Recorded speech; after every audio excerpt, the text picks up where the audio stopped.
नमस्कार दोस्तों, मैं विनय दुबे मुंबई से। पौराणिक काल में एक पारस पत्थर का उल्लेख आता है। हमारे हिंदू धर्म के ग्रंथों में, हमारे सनातन धर्मों में ग्रंथों में एक पत्थर है, पारस पत्थर, जिसका जिक्र हमेशा आता रहा है कि वो चीज़ अगर किसी को छू दे, पारस पत्थर अगर किसी को छू दे, किसी सामान को, वस्तु को या लोहे को, तो वो सोना हो जाता था। ऐसी किंवदंतियाँ और कहानियाँ पुराने ज़माने से चली आ रही हैं, सुनाई देती है, हमने बचपन में बहुत सुनी है। आज उस पारस पत्थर की खोज हो गई भारत के अंदर। आपको सुन के आश्चर्य लग रहा होगा कि ये विनय दुबे आज किस मुद्दे पे बात कर रहा है। जी हाँ, मैं एकदम सही मुद्दे पे हूँ और ये जानकारी आप लोगों को बताना बहुत ज़रूरी था। कल शाम मैं बैठा हुआ था तो ये पारस पत्थर का मुझे ख्याल आया। आज भारत के अंदर वो पारस पत्थर का नाम है मुसलमान। उस पारस पत्थर का नाम है इस्लाम, कुरान।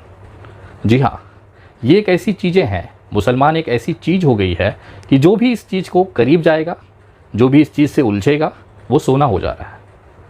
आपने देखा होगा गोधरा दंगों में जिस तरह से मुसलमानों का कत्ले आम किया गया, उसके बाद एक मुख्यमंत्री सीधे देश का प्रधानमंत्री हो जाता है, नरेंद्र दामोदर दास मोदी।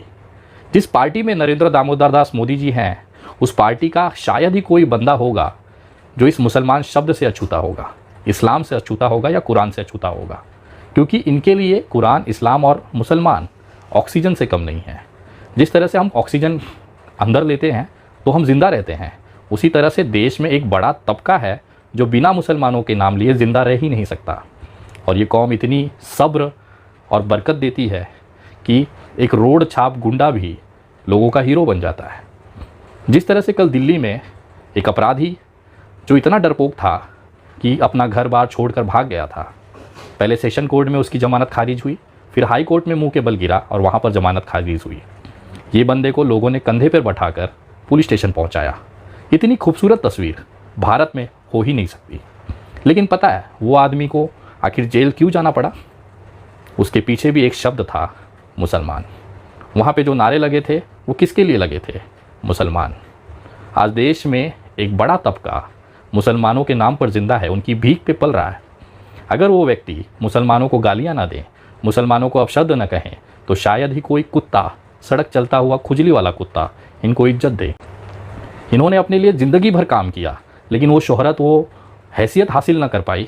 लेकिन जैसे ही उन्होंने मुसलमान शब्द का इस्तेमाल करना शुरू किया, वो आज हीरो बनकर घूम रहे हैं। बाकी सब तो छोड़ दीजिए, एक इंसान जो विदेशों में पढ़ाई किया, जो अच्छे संपन्न परिवार से है, इस्लाम ने उसे भी सन्यासी बनने पर मजबूर कर दिया। और सन्यासी भी मैं केवल इस्लाम के जिहाद से लड़ने के लिए बना हूं, वरना सन्यासी बनने का मेरा कोई उद्देश्य इस धरती पर नहीं था।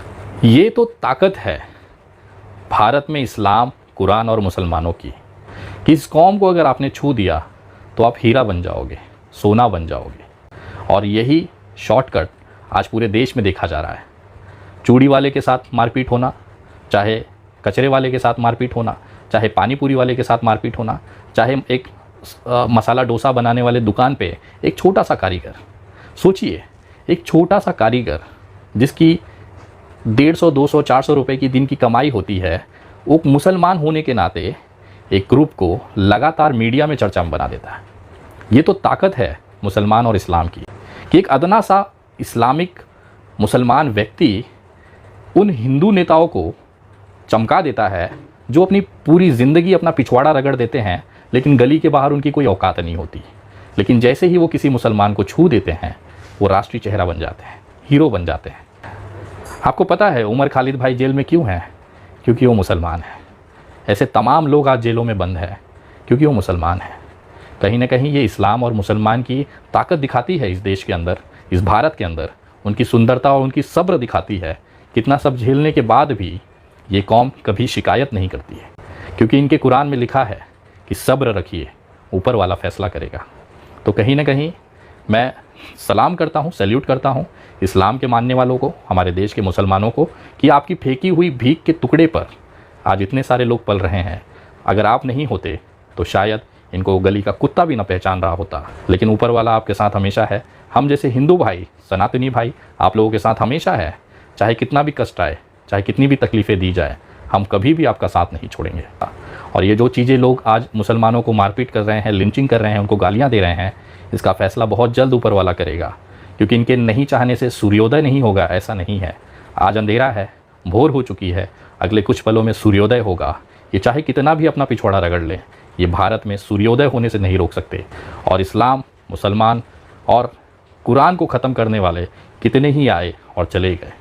मैं धन्यवाद करता हूँ, सल्यूट करता हूँ मुसलमानों के उस सब्र को, जिन्होंने अपने इस्लाम में, अपने कुरान की उसकी नियमों को उन्होंने पाला है और अपने अंदर सब्र रखा है। मैं भगवान से दुआ करूँगा हमेशा नरेंद्र मोदी जी को भगवान लंबी उम्र दे, ताकि वो अपने आँखों से इस देश में जो नफ़रत इन्होंने बोया है उसकी खेप समाप्त होते और अपनी दुर्गति होते वो ज़रूर देखे, जैसे लाल कृष्ण आडवाणी देख रहे हैं।